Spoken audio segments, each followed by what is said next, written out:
Mm.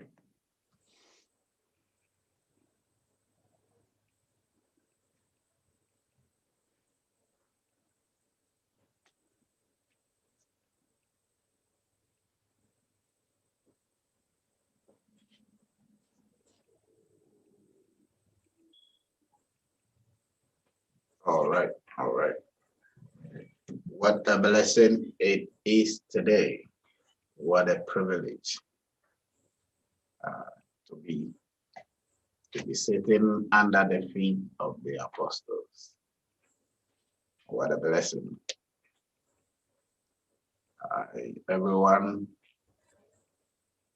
you are welcome. Okay, you're welcome to Relationship Thursday. uh, there is a lady in America that has a relationship ministry. I think they call her Iana. I think it's Ayana something. Yeah. I think she goes to Bishop TB's church, I'm assuming. Then I think, yeah, she has a TV program called Ayana Fix My Life. Fix My Life. And I think she operates on the Oprah's TV, their own, or OWN. And at times she will go to the homes of people, and at times they will build uh, a relationship, the forum series. At times it takes days and listening to both ends, solving everybody, and her ministrations have really been a blessing to a lot of Americans. But at times, what I see is most of the time, the homes and every place is going to are places that there are issues already. So my question was my question all the time is, what if these people had the right information before they entered into where they are now? They would have missed the part where it says Ayana fix my life. And they would just have been cruising because their life would not have required that much of a fixing, to a point that at times it has to come on even a national television. You know. And the truth is, at times when you listen to these experiences from the people that are hurt and are going through the pains, you begin to realize that it is not easy. Some of the issues are very hard. There was one issue I personally followed for a long time because it was involving a minister, a young minister who was married, and secretly he was divorced with the wife, but they still appeared in church as husband and wife. And I said, wow. And the woman will come as pastor's wife, sit in pastor's wife's place, do everything but after church, they both drive different cars, so everybody goes to a different place. So I said, Ayana, fix my life. So we are not waiting to get to that point. Then we'll call Daddy Joe, fix my life. We are fixing it here before we get there. We are fixing it here before we get there. So, all right. We welcome everyone that is tuning in. As always, share the page. I think Osea is doing well. This week he gave us a project of getting to 100 subscriptions. And I believe we already hit it. Either we already hit it or we are left with 1 or 2 or 3 people. So let's get other people. You are listening. Tell someone about it. Tell them to subscribe to it. And then we are growing our TV channel. So tell someone about it and let them hear the message That the message is super rich. Just that they are messing out. That's the only problem. They are messing out. So, okay. So last week, Deacon, are you there? They here, Papa. Good evening. Okay. I can see you are tight a little, so enjoy from behind. It's serious matter. A serious matter. Okay. So last week, I think I watched back on the message, and so I think Dennis said he has been listening to the message over and over. I mean, this message, last week's message, things that weaken the foundation of a relationship. It was really something that brought a lot of things to our understanding. The feeling of overimportance. When one person begins to feel that they are doing the other favor, the two must be equally in love. The two must be equally understanding.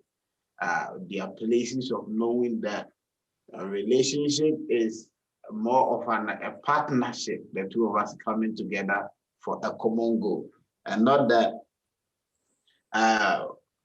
you are, I think that Daddy said that you are not an appendage, you are not a subordinate, you are not someone we call on when we need our files. You are not the secretary of the relationship.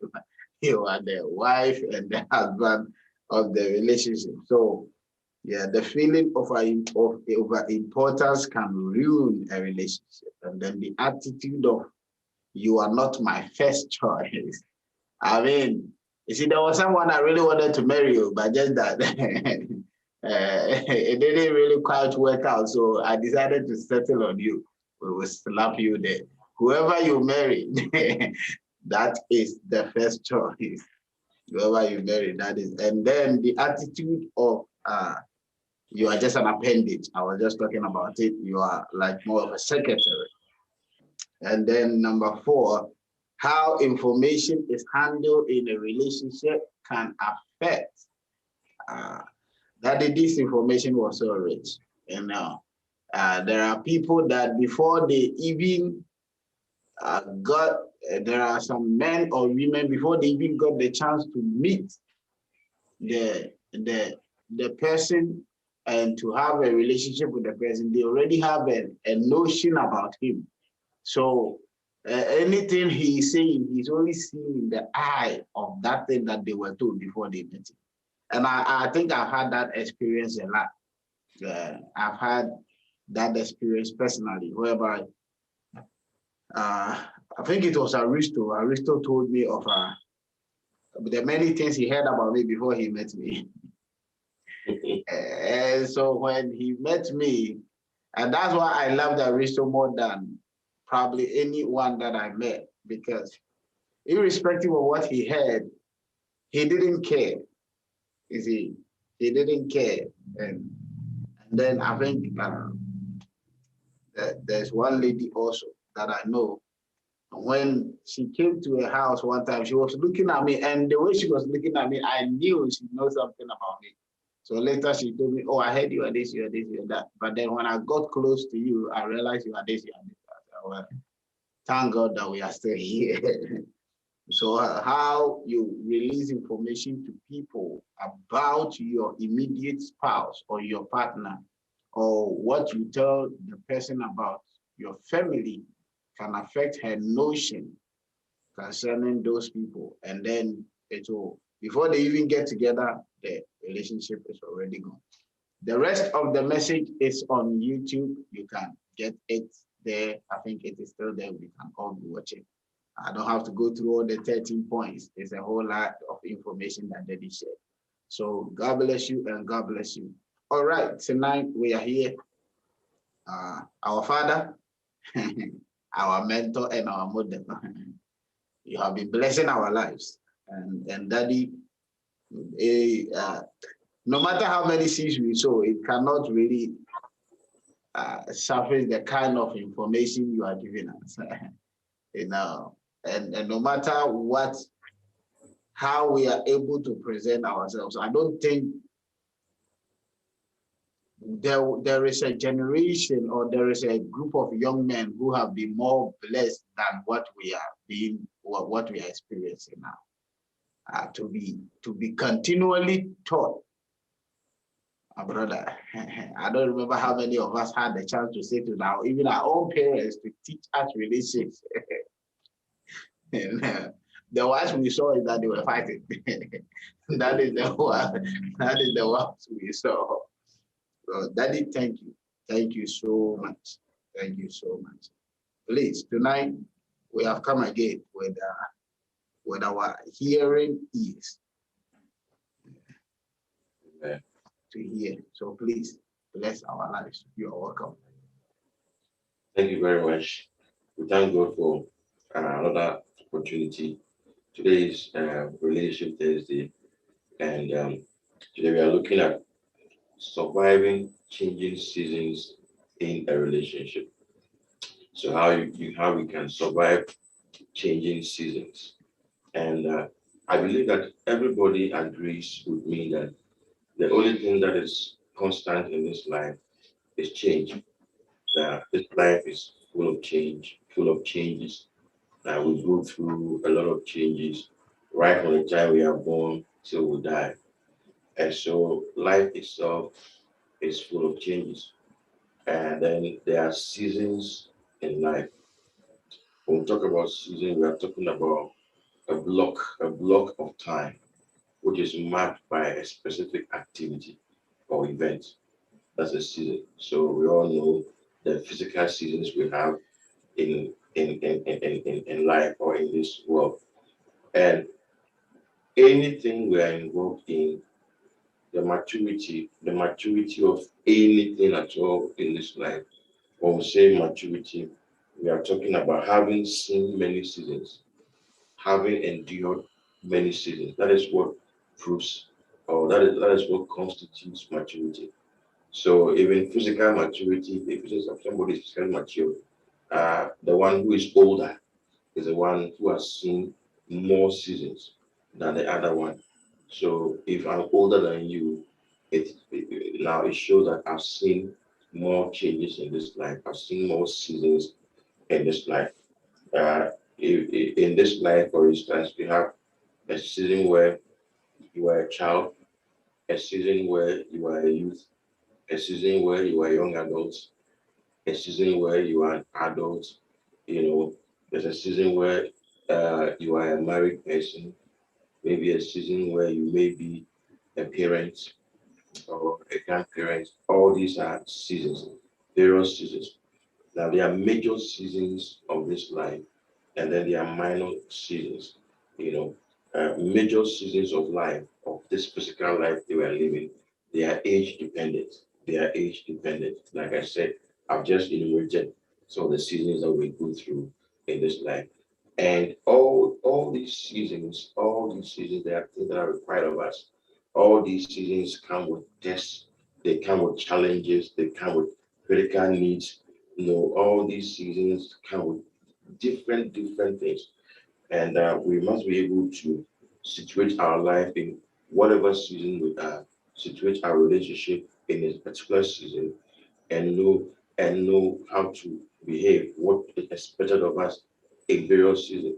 In the Bible, in First Chronicles 12:32, the Bible says the sons of Issachar, they were men who had understanding of the times, which is of the seasons, and they knew what Israel ought to do at every season, and therefore all their brethren were at their command.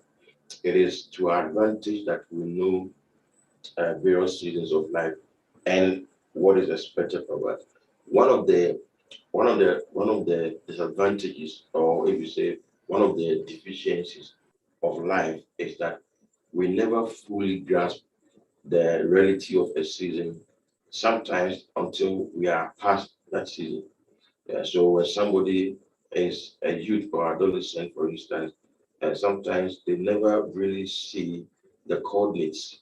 They never really appreciate the coordinates of the season till they become adults. Then they turn back and, with the wisdom of hindsight, to be able to appreciate the coordinates of the season, the parameters of the season, and sometimes they evaluate how they perform the season, and sometimes they conclude that either they have wasted time or maybe they did well.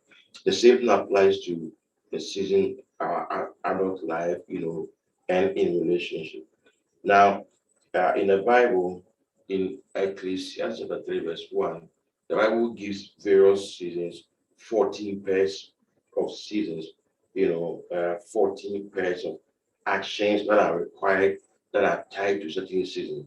There's a time to be born, a time to die, a time to plant, a time to pluck out that which is planted, a time to embrace, a time to refrain from embracing, a time to gather, a time to scatter, a time to sow, a time to reap, a time to kill, a time to heal, and all that 14 pairs. Now it was given us an idea of various activities that take place in certain seasons of life.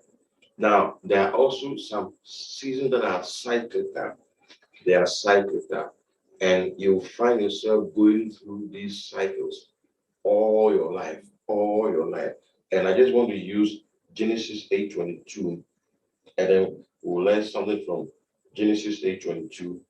When God determined seasons, when Noah and his family came out of the ark, and the Lord said that while the earth remains, seed time and harvest, cold and heat, winter and summer, and day and night shall not cease. Now it says, while the earth remains, which makes it a static, or makes it an ordinance that for as long as the earth is in place, we're going to have seed time and harvest, we're going to have cold and heat, winter and summer, and then day and night. So I can confidently say that there are certain stages of our lives in our relationship that can be compared to seed time, and there are certain stages that can be compared to harvest time. There are some stages that can be compared to cold, others to heat, some to winter, others to summer, some to day, others to night. So I'm just going to use that to bring out the various ramifications and the various dynamics of relationship which can be situated in these various seasons. Because clearly, um, uh, we don't have just one season of life. Even in your relationship, even in marriage, it's not just one step, one lap. You go through seasons, you go through changes, and so you must have sufficient capacity to handle handle changes in life. You must have built sufficient stamina to handle changes in life, pleasant changes, unpleasant changes, crisis situations which can throw your experience out of the window. Crisis can make nonsense of your experience. It can make nonsense of science, can make nonsense of data, it can make nonsense of information that you have accumulated or you have gathered out of well-researched, well-researched events and all that. Now, so what are some of the seasons that we find in a relationship? And we must understand that when we say a marriage is strong, a relationship is strong, it has endured all these moments. It has gone through all these moments. Now, there's a moment that we call seed time. Seed time. Now, seed time generally refers to a period of time where you make investments. There's a time where you invest, whether it's a business or marriage or ministry or relationship, whatever. There's always a starting point where all you are doing is sowing seed, making investment. That is seed time. Seed time is always accompanied by things like tears, patience. Because the Bible says in Psalm 106, verse 6, it said, those who sow, they sow in tears. They sow in tears. Now, so there's a period where you would have made inputs into the relationship. You would have invested time. There's a time where you invest time, invest effort, you make personal investment into the relationship. That is where the foundation of the relationship is being built. When you are making those investments, investment of time, investment of resources, of energy, you are not seeing anything yet. You are not having any fruit out of it. You are just investing. You are just laying down your life for the other person. If it is business, you are just putting in the company in the capital, just putting in money, trying to make sure the structures are well laid. The same thing applies to a relationship. And one of the things that we need when we are going through seed time is patience. Is patience. Is patience. Now, in every relationship, you need to have patience for the other person, to watch the other person grow, to watch the other person improve. There's a story in the Bible where a servant was owing an amount of money. He was brought before the master, he couldn't pay, and they said they should sell his wife and children, and he still could not defray the debt. And the master had compassion and forgave him. Then the servant went and met his fellow servant outside and held his neck and said, "Pay me the money." That servant also owed this servant a lesser, amount. I said, "Pay me the money you owe me." They said, "Please have patience for me. I will pay you all." Now, that seems to be the cry of some people in relationships, in marriages. Have patience. Have a little bit of patience for me. I'll change. Have patience for me. I will leave it up to you. Have patience for me. Have patience for me. It's like sometimes we don't have patience for the other because we don't understand seed time. Seed time. There are times when you must have necessarily make investment. There are times when you have not yet started the marriage, but you are building each other up, and then you are making input into the kind of future you want. You are making sacrifices today that will form the bedrock of the marriage tomorrow. And all these times of sacrifice, times that you are making input, investing in a relationship, sometimes it will cost you money, it will cost your time. You are reading, all we are doing is seed time. We are acquiring knowledge, gathering knowledge, reading, informing yourself, trying to update your knowledge of the biblical principles of relationship. Now, it's going to pay off, but now you have to do it in tears. Now you have to do it with patience. But there's a day that is coming that is also called harvest, where you're going to reap what you sow. Right? If you don't sow anything, you can't reap. If there's no seed time, there's no harvest time. Therefore, we have to be mindful of that. That what you put in is what you get. Garbage in is garbage out. Treasure in is treasure out. Whatever you put in, whatever you sow into a relationship, that is exactly what you're going to reap. They say that he who sows of the flesh shall to the flesh shall of the flesh reap corruption. He that sows to the spirit shall reap eternal life. So you can sow, you can literally sow into your future, your marriage. During the time of relationship or courtship, that's the time that you are sowing into the marriage. The effort, if it is the time to change this now, it is the time to improve this now, it is the time to make investment with each other is now.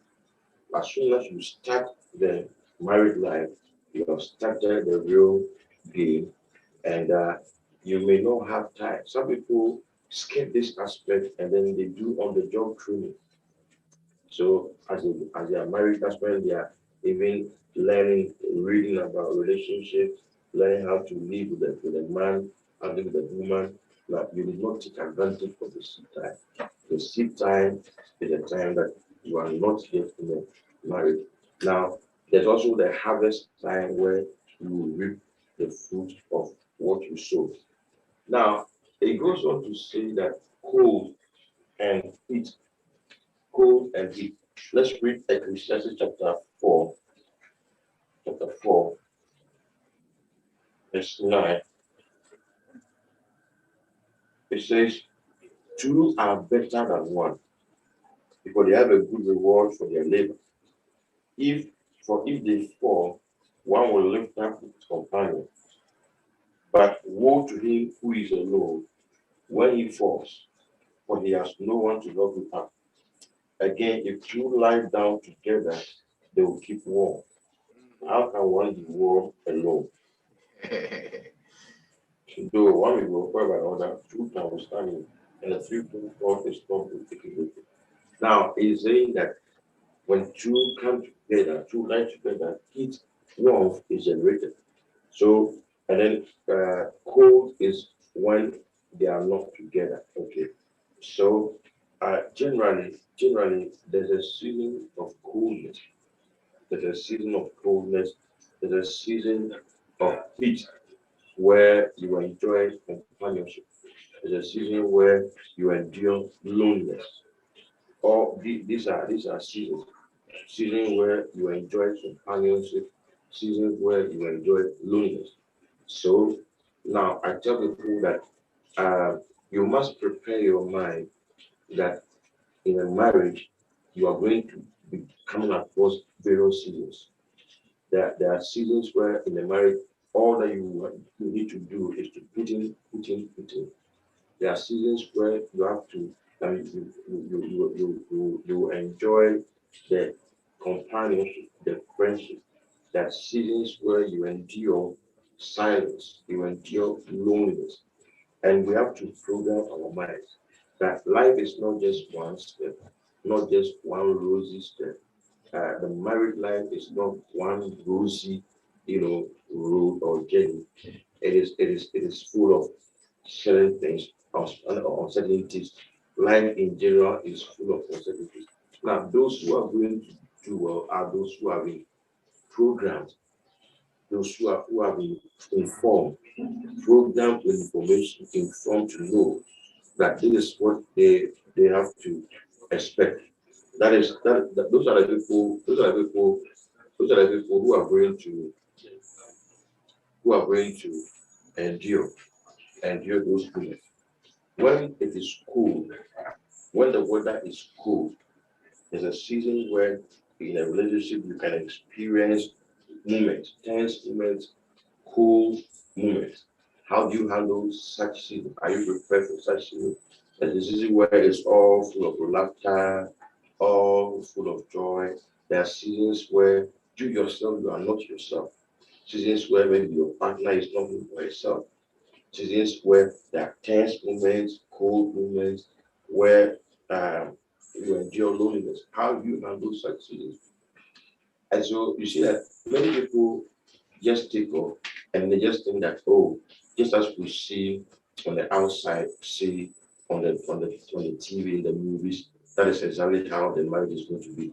I keep telling people that we have the cartoon phase of life, and then we have the real phase of life. The cartoon phase of life, everything is possible, everything is smooth, everything is just joyous, everything is rosy. But in the real life, it's not like that. And so people have to shape up their minds to really accept the fact that the seasons, you can have two opposing seasons. That's why in the book of Ecclesiastes, they have 14 pairs: oxen, born, die, plant, pluck up, embrace, refrain from embracing, gather, scatter. Different pairs, 14 pairs of opposite seasons of life. In a married vows, they will say for richer or poorer, in sickness and in health. Now, it's not because those who designed the vows did not have faith, but they were just being real. They were being real because it can get to a point where you experience lack. Have you thought about that?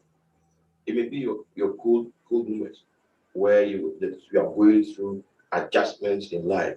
Maybe now it's not part of the calculation because now you are living by faith. Yes, it's true. Praise God. But then we must also brace ourselves for things that are real. They are real. We are not in the Garden of Eden.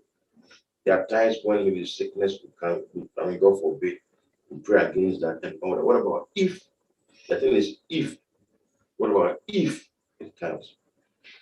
So anytime you think of the one you want to marry, you imagine the two of you in changing seasons, not just one love. That and they live happily ever after.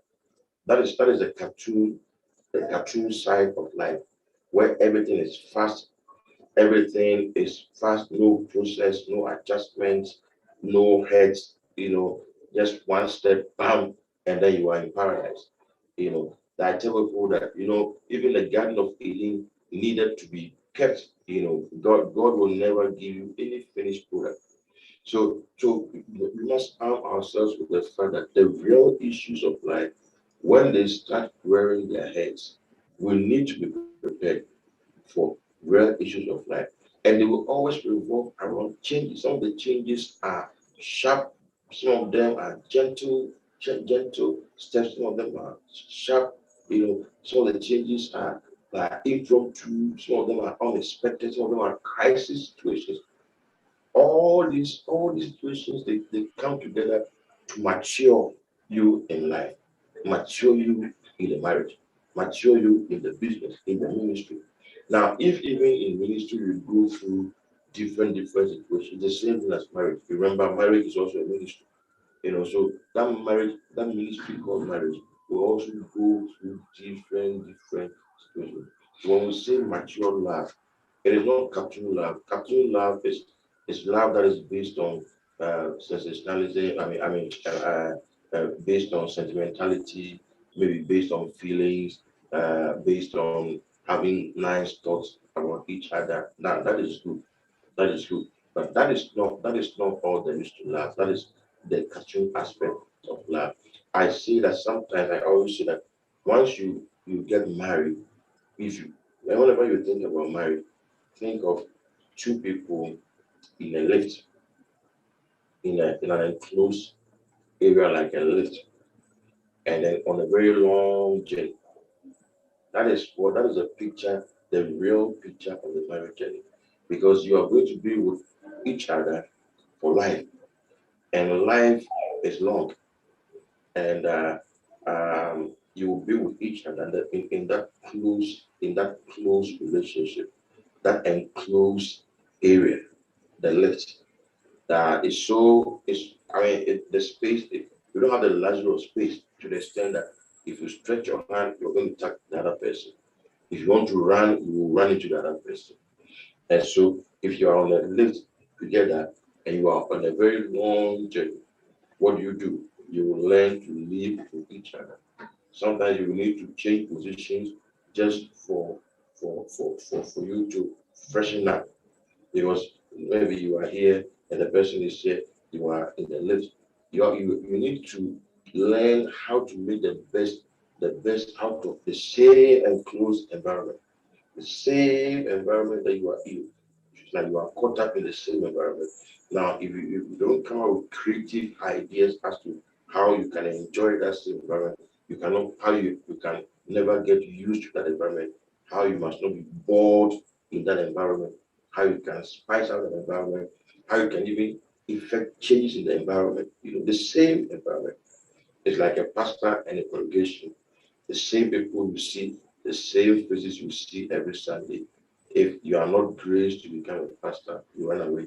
So you see the same people every Sunday, but you will learn how to come out, like you will come out with different things, different messages, different programs, just to create that relationship.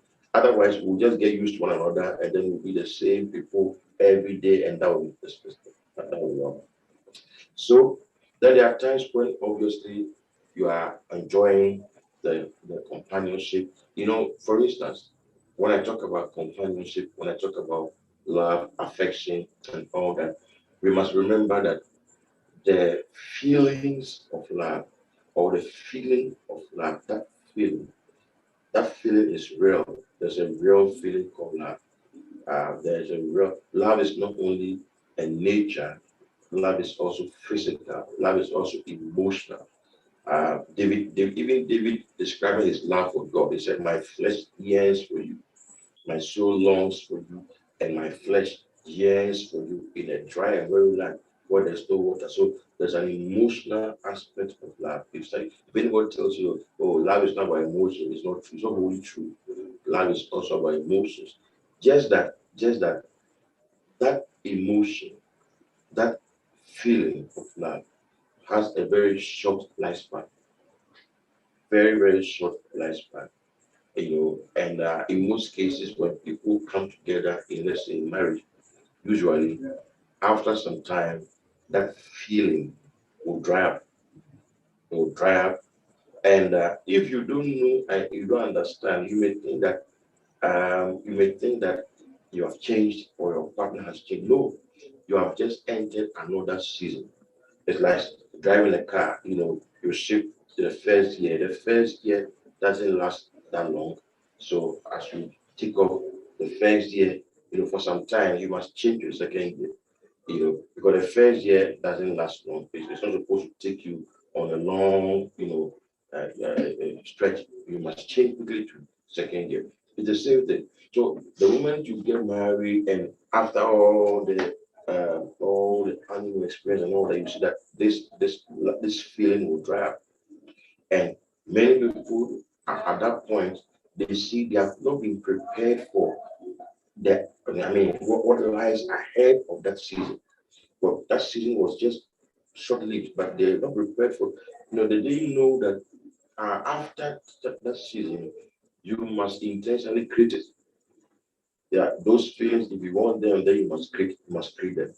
You must intentionally decide to create them, because it's not going to be like that forever. That's why in the Bible, most of the time, God will tell us, go back to your first love. That first love, it comes with some energy, some passion, but it doesn't have stamina.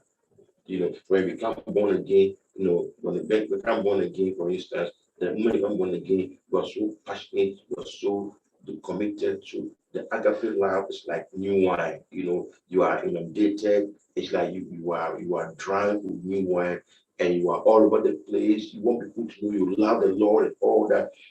But then that phase will wear off. As soon as it wears off, then the rubber meets the road, then you begin the Christian journey proper. That is when you come face to face with trials, face to face with temptations, face to face with difficulties in life. That is when, for instance, you start learning patience. You start learning patience.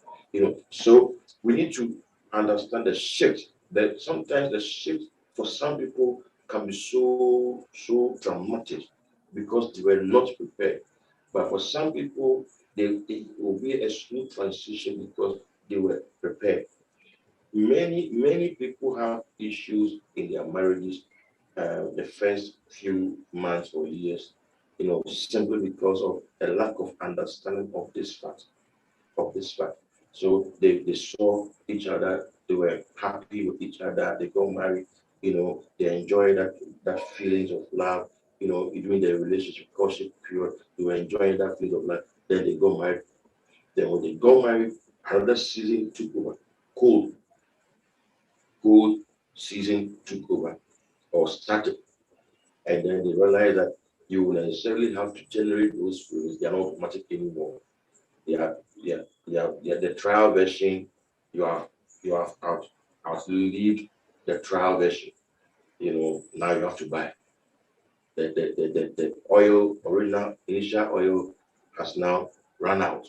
That is when your extra oil becomes important. And your extra oil is preparedness. It's how you have been prepared, how you have been informed about these things. There are people who uh, they they bump into situations and they are not equipped in the least sense to meet up with those challenges. And so Jesus Christ says, some receive the word with joy, then immediately they spring up, but they don't have depth because there's a rock beneath. Then when the sun appears, when tribulation and affliction appear because of the word, then they wither and fall away. It should not happen to us. We must know. Now, for instance, there are times when you may even think that your partner has changed. No, he or she has not changed. That you have to adapt to different seasons, different seasons, different seasons. And when those seasons come, then you study the season, you adapt to the season, then you flow along, then you move along. For instance, now, one thing you must know is that when we are not married, the two of you, each of you puts his best foot forward. There are certain things you will never get to know about each other till marriage, no matter how close you get to, no matter how involved you are in terms of conversation and stuff like that. There are certain things you will never get to know because you are not living under the same roof. So each will put the best foot forward. But when you transition, that is when you get to know each other. That is the real test of love. Now, before then, in the cartoon stage, love is just about feelings, it's just about desires, aspiration. Oh, I love you because you feel love, or I aspire to love you. These are my visions, I'm thinking of the future, and the future with you is going to be so nice. We're going to enjoy it. Yes, and that's going to happen. But that's not the only thing that's going to happen. And so you know you're prepared for the changes, various changes. Now, if you are not prepared, you will leave the heat season and enter the cold season, and you are found wanting. Or you leave the cool season, enter the heat season where you enjoy that warmth that is generated through fellowship, through relationship. You enjoy that warmth. There are times when you are at your best, you enjoy it. There are times when you will see that one of you is not in the best of shape, even emotionally. It does not mean the person is bad. It doesn't mean the person has changed. There are times when you enjoy the flow, and there are times when you must endure the ebb. It's an ebb and flow.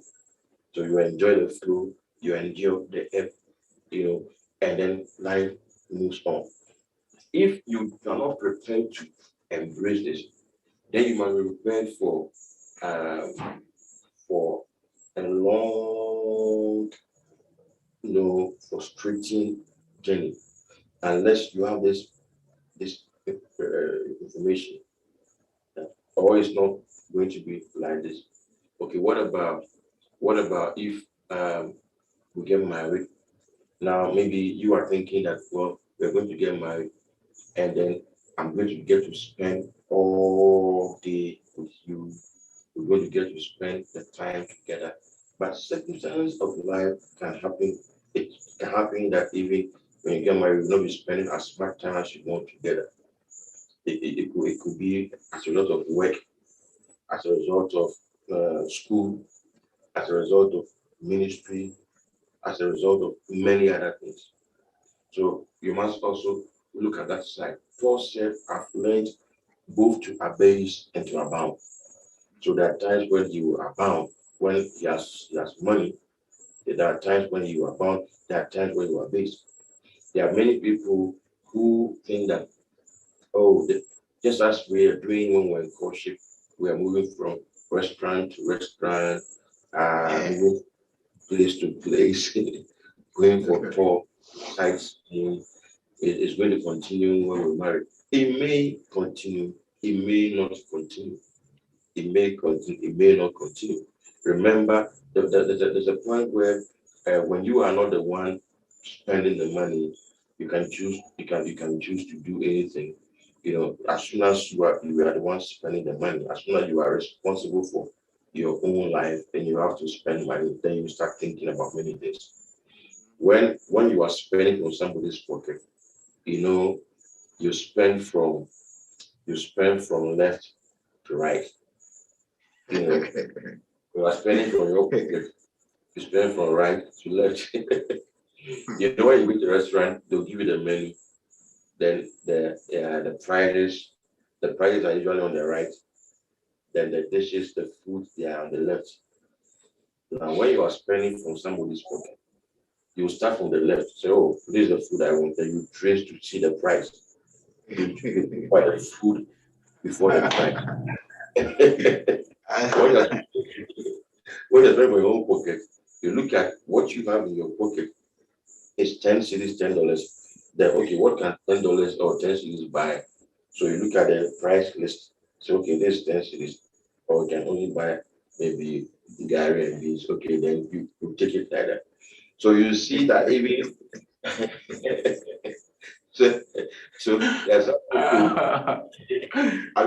during worship, you have some money to spare, time, luxury of time, and all that. But now you don't have that much time. You need to fight and create the time. That is what I want you to understand. You need to literally fight with time, to squeeze time out of time, to attend to certain things. It must be consciously engaged. It must be a conscious effort that you really want to do these things to spice up the relationship. It's important, but you have to create it. It will not come automatically. So then there can be a season, winter, summer. In the Bible, summer in Matthew 24:32, Jesus Christ defined one of the things that you see with summer. Matthew 24:32. I just want to stick to that. He says that, now learn this parable from the fig tree. When its branch has already become tender and puts forth leaves, you know that summer is near. But when the branches become tender and put forth leaves, then you know that summer is near. That's what Jesus said in Matthew 24:32. And we all know what the leaves stand for. So which means that the contrast, the opposite is the winter where you lose your leaves. So leaves can stand for activity. Leaves are always shaking. They can stand for activity. There are times in life where there are a lot of activities, and there are times where there are few activities. There are times where there's very little adventure. There are times where there's a lot of adventure. There are times when there's a lot of excitement. There are times where there's very little excitement. Are we prepared to live through both seasons? So we must shape our thinking to accommodate different versions of life, different versions of life, because you can be met with drastic change. Life can meet you with changes, and you must quickly adjust. And before we can endure or survive the changes, the changing seasons, the fast-paced changing seasons, we must have certain permanent things that are changeless. We must have a changeless core within us to survive changing seasons. We must have permanent principles within us to survive changing seasons. One of them is commitment. Commitment is a permanent principle that we must be committed to the relationship. We must make up our minds that it doesn't matter what, I'm not going to give up. It doesn't matter, come hell or high water, I'm not going to give up. You can go through the fire, you can go through the water, and say, I will be with you. I'm not going to give up. That is why we take vows during weddings. The reason for the vows is to commit you to a life of uncertainty. When you take a vow, you are giving the other person a blank check, or you're giving life a blank check. You said in sickness or in health. Even though we have faith in God and we pray against sickness, and by the grace of God, God will sustain us from sickness, sustain us so that we will not fall sick and all that. But then the commitment would have been made that even if it happens this way, we are together. Now, without that commitment, we'll find ourselves being moved by the changing seasons. We'll be like a chameleon. When this season comes, we change. Then this season we change. I mean, we always be fair weather people. It's like we are prepared to go with only the sweetness. We're not prepared to go with the pain. When you mature, one of the things that show that you're maturing in life is your motivation. Children are only motivated by uh, things that are pleasurable and things that are pain-free. Children are motivated by pleasure and pain. So when it's painful, they pull out. When it's pleasurable, they show up. When children, when my children, my kids were younger, if you were giving them medicine, some medicines are bitter. They will dip their finger into the medicine and touch their tongue, have a taste whether it's sweet before they take the full dosage. If it is not sweet, they will reject it. That's how children think. But as we grow, there are some medicine that are bitter, but it's going to do you well, so you take them. As we grow, there are things that are bitter that you go through. You must go through them. So the commitment to the relationship, the institution, is very important. It's what's going to keep us when we are changing, when we experience these changes. We are committed. The second thing that is going to keep us is convictions. Convictions. People who are driven by convictions, they are people who can endure changing seasons. If you are driven by convenience, you cannot endure changing seasons. Many people, the reason why they enter into marriages and then they pull out is because they are moved driven by convenience. In the olden days, I read a story of one lady who saw her grandma's ring, and the ring was very thick. And she asked the grandma, why is your ring so thick? And grandma said, because in our days, they were made to last. So in our days, they were made to last. In our days, now in those there are times when people will live in marriages, and today those marriages will not be marriages that people can even endure for days. But some people would, some time ago, some people could live in those marriages for years and years and years and endure, because they've made up their mind that they will never divorce. So convictions are very important to preserve or sustain us in changing seasons. Changing seasons, when you have a commitment, and then you have a conviction that convictions are like statutes. There are things that are the Bible calls statutes. Statutes are precepts. Precepts are the principles that inform laws. Pray before. Set is law. So before law. So precepts are the principles that inform laws. And those are statutes. They are permanent principles. And so when you say statutes, we are talking about, look at a statue. A statue is there in the rain, in the shine. If it is the Statue of Liberty or whatever statue is there, rain or shine, and that if the person has lifted up a hand like that, it's just fixed, rain or shine. That is what convictions can be compared to. They are permanent principles that do not change. They don't change because there's pain. They don't change because there's pleasure. They are fixed. One of such principles is our relationship with God. When we are so committed to our relationship with God, we can survive changing seasons in other relationships. We can survive changing seasons when we are so addicted.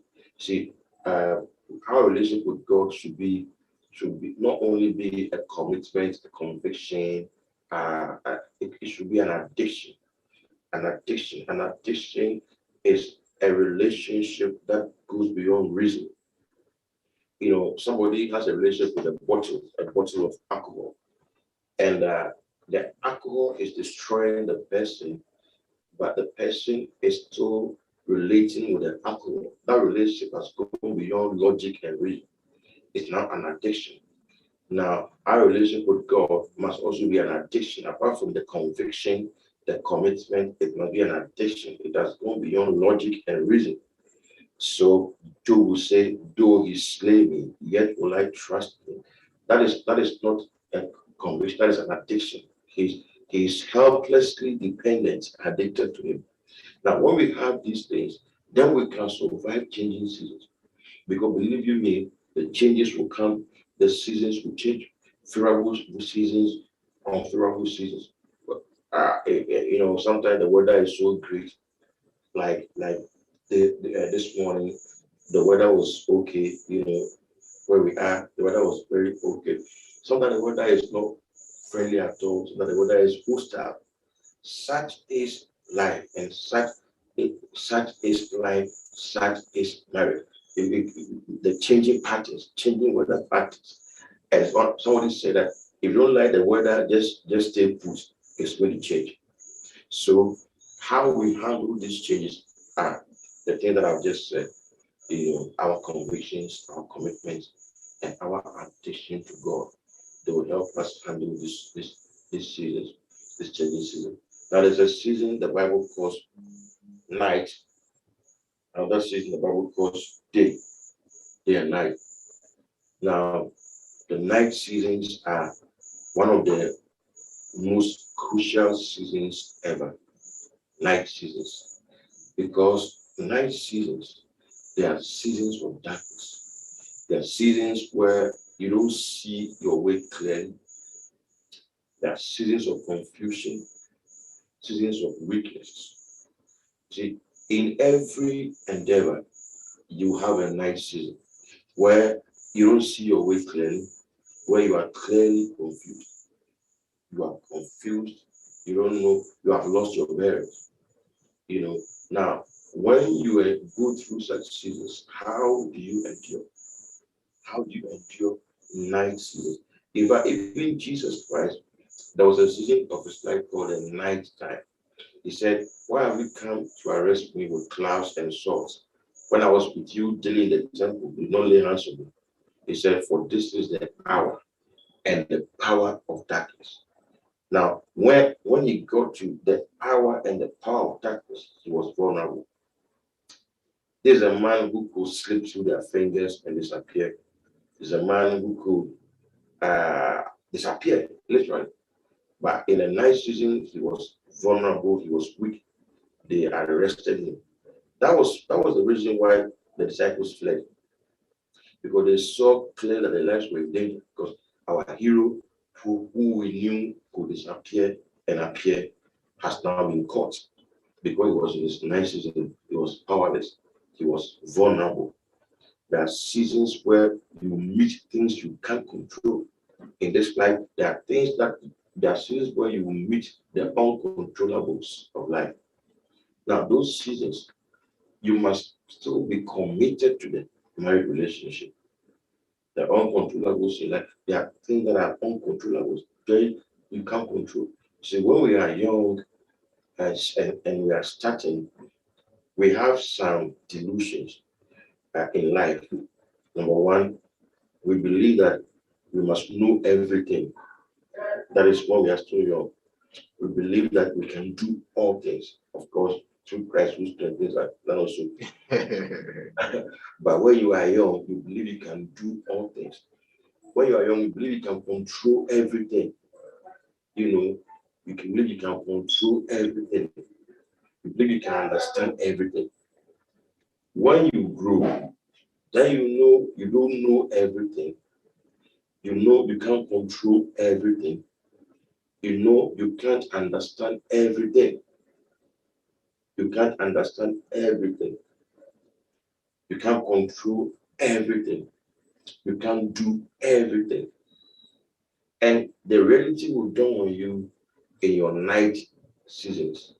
When you enter night seasons, then all of a sudden you begin to realize that, oh, there are things I can't control in this life. So how do you control, how do you survive during the moment where you are dealing with things you can't control? Peter said, submit yourself under the mighty hand of God, and in due season he will lift you up. There are seasons where we submit ourselves under his mighty hand. We cast ourselves upon his mighty hand, for he cares for us. So when we grow, then we see it's not about us anymore. You'll see that your life is not about yourself. You'll see that your time is not even for you.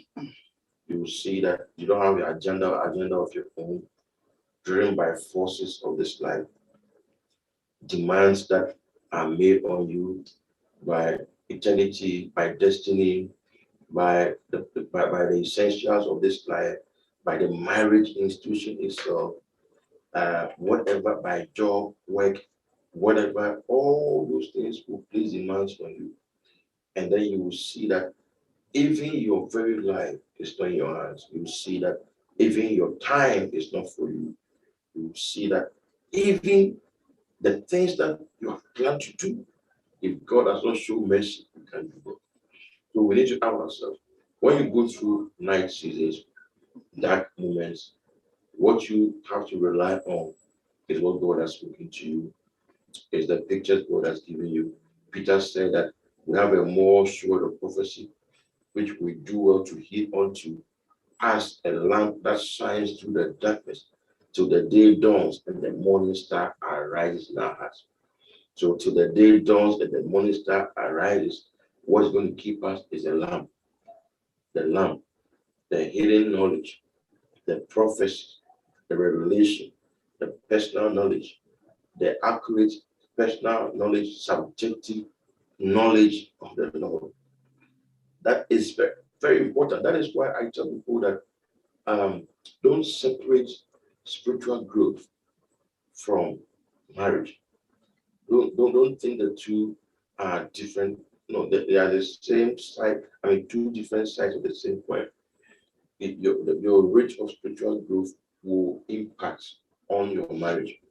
It's very true. Very true. The true test of maturity, will take place in marriage.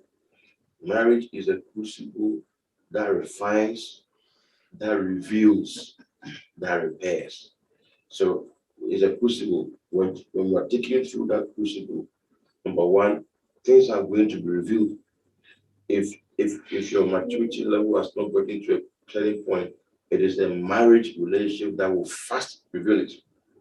If you don't have patience, it's going to reveal. Long suffering is going to reveal. If you have issues with peace and joy, it's going to reveal. Love is going to reveal. Gentleness, self-control, faithfulness, kindness, the fruit of the Spirit. The crucible that is going to reveal your real character is a marriage relationship. Whether you are impatient, it's going to reveal. Whether you are proud, it's a marriage, it's going to reveal it. Because anything that comes close to two people in a lift has pressure enough to bring out what is in you. Any kind of relationship that is so close, it generates heat and pressure. And that pressure will reveal certain things. It will refine you, it will shape you. So it's going to reveal certain things. It's going to refine certain things. Then it's going to repair certain things. Certain things are also going to be repaired. Some of them, they are stretched beyond measure, and then they are repaired. Now, let's say that you are somebody who has been over-pampered, and over-pampered in the sense that it's like you see yourself as perfect, and you because you think you are perfect, or you are not at fault. There's no fault in you. When you come into a close relationship, the pressure the pressure is going to stretch you beyond measure. Then you are going to know that you are not perfect. You're going to, and that will bring you, that will help you. Because it's going to repair that damaged, that damaged emotion that is in you, or that damaged mentality that is in you. Because it is going to put you under strain, stretch you beyond measure. Then you see those things will begin to come out. Will begin to come out. Begin to come out. Then as they are coming out, but there are some people who, because they are not prepared, those things will crush them. They will put up a fight. They will be crushed. It will take a very long time. Sometimes it can take broken relationships, broken marriage. So, but you can afford to be breaking your marriage. And so therefore, you must arm yourself now. Arm yourself with the knowledge now. And it's almost as if, that relationship, it sustains the ability to do all these things. It has enough pressure. It has enough pressure. But if you are humble, it's going to be revealed when you enter into that close relationship as marriage. For the pressure will be brought to bear on your pride, on your ego. That's why we need grace. That's why we need grace. You see, Paul said that, do I not have the power to lead a sister about? It takes more than love to lead a sister about. You need power. And the power is the grace. Grace is what releases the power of God. And so before we can endure, we need to have these things in place. Now, obviously, during the day season, we don't need a lot of encouragement, but we need a lot of caution. The day is a season where it's a season of harvest. Day corresponds to harvest. Day is a season of laughter, season of joy. It's a weeping may endure for a night, but joy comes in the morning. A day is when the hope is not deferred, hope is fulfilled. It said, hope fulfilled is the tree of life. Hope deferred made the heart sick, but it says, hope fulfilled is the tree of life. That's the day. But when we are in our day moments, God gives us cautions, gives us warnings. When we are in our night seasons, God gives us encouragements. He gives us assurances. But when you're in your day moments, He gives you cautions, gives you warnings.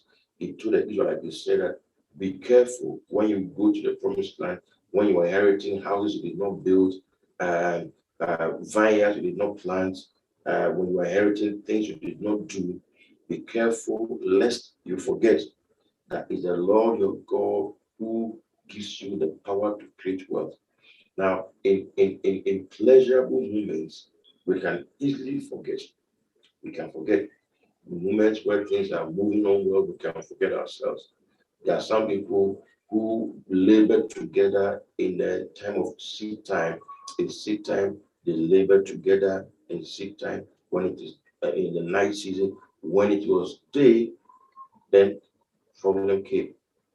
Instead of pulling resources together, it was day, it was not protecting our pet territories, and trouble came. Because the daytime is supposed to be a time where you exercise caution, the time when you reflect, you look at the trajectory, the journey you have made, the source, your source. No matter how high God lifts us, we don't forget our source. It doesn't matter how much we are enjoying our life, we do not forget our struggle. Because the day season will also come. Because weeping may endure for a night, but joy will come in the morning. So, having said all these things, what should be our attitude? What should be our attitude? Our attitude should be one that accommodates. We must accommodate different sides of life. If you are privileged to have experienced, you have tasted different opposite sides of life, it has prepared you somehow to face life after marriage. There are some people, they have tasted poverty before, they have tasted riches also before. So it balances itself out. Some have they have tasted the real hardship of life before. Some have also tasted, and then it will balance out. But if you are one-sided, then you need to begin to change. In the Bible, in Hebrews 11, the Bible starts talking about the heroes of faith. Then he starts talking about the great things that they've done. By faith, Abraham went out not knowing what was going. By faith, Noah, when he heard this, he was moved with fear, and he condemned the world through righteousness. By faith, Joseph made mention of the people of Israel. They are going to Egypt and joined to carry his bones. All these nice things, And Paul was even, I said Paul, well, I believe it was Paul. The writer was even trying to, he said, if I had time, I would have talked about David, Barak, Samson, Jephthah, these men who did mighty things. Then he said, some of them, they stopped the mouth of lions, they quenched the flaming sword, some received their dead back to life. All those were mighty things. Some put armies to flight, subdued kingdoms. All those were mighty things. But then he switched on to the other side and said, some also endured affliction, endured torture. Some also were sown asunder. Some also were wandered in caves and dens, and of whom the world was not worthy. Now look at the two sides of people who live by faith. Now, if we can endure hard times, then we must have the two sides. We must embrace the two sides. That there's a side that can rot righteousness, subdue kingdoms, escape the edge of the sword, put armies to flight. And there's a side also that can endure affliction, endure torture, live in deep caves and dens. Maybe now you live with your parents, and now you have everything to yourself. Now, it does not mean that it's going to continue like that. It doesn't mean that's how life is going to be just like that. If you may come face to face with changes in life. So what are you going to do? My point really is, what are you going to do if you don't know that life is full of changes? Even human beings, we are full of changes. That's why we must not base our choices on physical things. That should not be the priority, because the physical things they change. They change. Maybe your choice was solely based on the vital statistics of the lady or the guy, so it's subject to change. The time will come where you may gather some flesh somewhere. A time will come where things that were firm will no longer be firm. Hands that were firm will loose. He said, strengthening the feeble knees, and the hands that hang loose. That's life for you. That's life for you. So if let's say that your decisions were based on physical things, you see that you are going to make a mistake. There should be a changeless core within that keeps us going. There should be an anchor of the soul that will not make us drift. When we have that, and that anchor, talking about your commitments, convictions, your addiction to Him, these things can keep us on the path, keep us committed. Do you know why people commit adultery? It's not because they don't love their wives or their husbands. No, it's not because of that. It's because of these three things: no commitments, no convictions, no addiction. Because the love is there, but there's something that is overriding the love. There's something overriding the love. That's why I would say in Proverbs 6:32, so he that commits adultery lacks understanding. It didn't say lacks love, lacks understanding. Why? Because it is after the love is there, but the love is not a strong motivation to keep you to one person. It's got to be commitment. That's why the vows are not enough. You sign. you commit yourself legally. You commit yourself to there for this person. It's not enough to just exchange the vows. It's not enough. I mean, love is not enough. Laws must always back love. So that when love fails, the laws will speak. That's why even after giving your word to the person, say, I take thee this day as my lawful wedded husband or wife to love, to love and to keep, to love you, to do this, do that, do that. After everything, they say, okay, well done. You have done your best. Now all that you said, append your signature. This is your certificate. This means that legally you are bound to carry out this vow. So you see that the love is not enough. You see that here they are making you committed to the relationship. Now, so that's commitment. And apart from that, your convictions, apart from that, your addiction to the Lord will help you survive these seasons. So don't be surprised if you are already going through seasons in relationship. Yes, you are already going through changes in relationship. Just sit down, analyze the situation, know that there's a transition, and then see how you can adapt to the changes. Know that change is normal. Change is normal. Change is to be expected in life. The most important thing is how you can adapt to the change. If you have this changeless core, you can adapt swiftly to change, and you can make the best use of opportunities that come your way as you embark on this journey. And so I believe that we have shared the various seasons. Now, apart from all these, you can have other seasons also, which are specific activities or specific things, actions that are required. You know that there are times when you see that it's time to keep quiet. Now it's time to talk. It's time to gather. Now it's time to scatter. It's time to kill. Now it's time to heal. There can be a time to kill that thing. There can be a time to heal that thing. Now, wisdom is profitable to direct. And the Holy Spirit is also going to help us to know what time it is and what action is required at what time. Amen. Amen. Okay. Wow.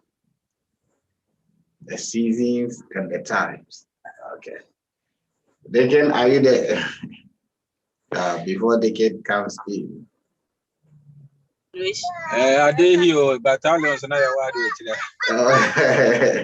No problem. The team members are there. Daddy, when you were on the second one, which is the season of heat and the heat time and cold time, that was the second season. You were mentioning of the rosy period, that we enjoy certain rosy times for a moment or for a while. So my question is, what are some of the things to focus on when those things seem not to be in place? When the I love you has reduced a little bit. And it is now I tolerate you kind of moment. What are some of the things to focus on to keep the relationship in a good position? Okay. That season and that feeling, they have a short lifespan, but they can always be generated. But it has to be intentional. So now it's no longer automatic. Now you have to overcome certain obstacles to do that, but it has to be intentional. Like I was talking about, even creating time, fighting to create time. You have to do it, so you have to fight and create it. That is what will keep it. When that season wears off, it has to be intentional. there are certain traditions or practices that we must intentionally, consciously engage.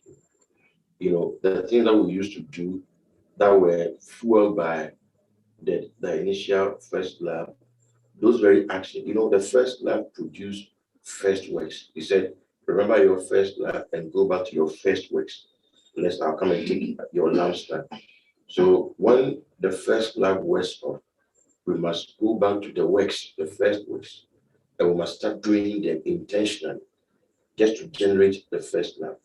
So it's like as a Christian, we become born again, you see that now you are still, you've got into a plateau. There's nothing. I mean, you can go back to the things you used to do. In no time, you see that feeling is coming back.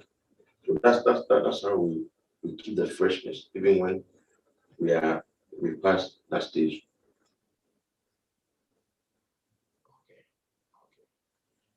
All right. I am not. Does anyone have a question? Because Daddy is sitting here. Don't send the question to me when we are finished. Ask Daddy as he said. All right. All right. So, Daddy, thank you. Thank you so much. And I am beginning to understand my place in the Bible. You know, most of the time, I think at times I assume that I have understanding in the Bible, but then when I see how the understandings are being shared from the fathers, looks like I need to buy another Bible because the one I have doesn't have this kind of information in it. So I have to buy a new one.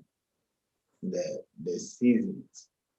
It is not many people that have experienced a time of there are those that their lives have been quite rosy from childhood. Parents were there, this one was there. At times it can continue. Right? At times it can continue because Solomon has said something. Said money answered all things. At times when money is around, excesses are not really seen that much. But when you have to be the first generation, the second generation, you have to be the one trying out of everyone or you are trying to achieve something that no one has now. Then you see that these things kind of apply. There will be a couple of shakings, couple of changes, but then we are being given the information to keep going. And then when you started teaching, I realized that there are many people who will read books when they are about to marry. They read books about marriage. Some don't read at all, but at least some even attempt to read books about marriage, and they will go for counseling when they are about to be married. But after the marriage, they forget all about counseling. They forget all about reading any book because now they think that they have arrived in the marriage, and whatever happens is the two of them finding their way out. But I believe that if even after we are married and we still have a constant teaching, learning about the same thing that we are doing, to me, that one will even help far more than the counseling, because now, no matter what you are preaching, when we are in love, we are in love. Or when you like the girl, you like the girl. You don't, no matter the message, you don't really, those ones, that one will come later. The heat moments and the changes in the TV, it will come when we are finished with releasing the tension from our systems. Then we will begin to realize that, oh, okay, Daddy was saying this thing, and I think it is happening now. So, thank you, and all right. God bless everyone. We bless and we thank our Father for the teachings So Dennis said that most of his questions have been answered in the exposition. Okay, that's great. That's great. All right. So if you have any other question, you can post it also. That's if you think because I listen to the message over and over, and at times when I'm listening to it, and I am privileged to test it to him, but you may not. So you can leave it on the page, and then when we come back, we will answer accordingly. God bless everyone. It is 4:31. Deacon, are you there? Oh, okay. Papa, I did here. I did here, Papa. I believe you're okay, or you wanted to say something. Yes, I was thinking about something Daddy was saying earlier on, about the seasons, and I was kind of thinking, is there a way that you can control and keep? I know that as far as various seasons, the fall season, the summer season, the spring and the winter, in the relationship, is there a way that you can, I guess, with knowledge, can keep to one season, or you just don't have a control about the different seasons? You just automatically somehow going to find yourself going through. Is there a way to kind of keep yourself in, let me say, the summer season where things are really, really nice and hot and everything is unique? Is there a way to keep, to kind of limit the seasons that you don't like? You want to be the weatherman. You want to be the weatherman. Okay. It's virtually impossible because seasons we don't control the seasons. They are structured and they follow patterns. But of the 8 seasons that I mentioned in Genesis 8:22, one of them is subject to our control: seed time, harvest time. So if that one overacts, if it becomes an overarching, let's say, season, then it means that whatever you can literally determine what you reap by what you sow. So but then the changing seasons of life we can't control, and then we may not also experience, or but we must put on our minds. For instance, I believe that God can keep us from sickness. I believe it's in the Bible too. So when we say for in sickness and in health, you may not experience the sickness. For richer or poor, you may not experience the poverty and all that. But changes, even your person, your body will go through changes. I mean, the environment of your marriage will go through change, and then the external changes too that you can do very little about. And I think to add to what Daddy is saying, the trying to keep one season, and the point is you will be tired of that one season. Yeah, exactly. Because even if it is a rosy season, I think even God is new every morning. Because he knows that men can get tired of him today. So he has to be in a new position every morning. So even if it's a rosy, because I've seen people who have also been tired of goodness. People can be tired of goodness. They can get bored. They can get bored for all that. You will have, at times you have to know the pacing of how things are released. Because when every day, then at times it kind of, how do I even put it? It's like you become, the human nature becomes accustomed to everything. That is the human being. Even if God is doing miracle every time in the church, we will become tired of the miracles. Or we're not that we don't want the miracles, but we will be bored with it. Have you seen a meeting where Apostle John Suleiman is prophesying in his church? And at times it's like the people are they don't care what is going on. They've seen enough. They've seen, yeah. So at times it's good for things to shake you up, and maybe at times you are also not focusing on the extras. It's like the life of Job. Job had a lot of things, and God wanted to give him more things, but the man was too satisfied with where he was, so he wouldn't go extra mile, and so God had to make sure he lose everything so he can give him the double.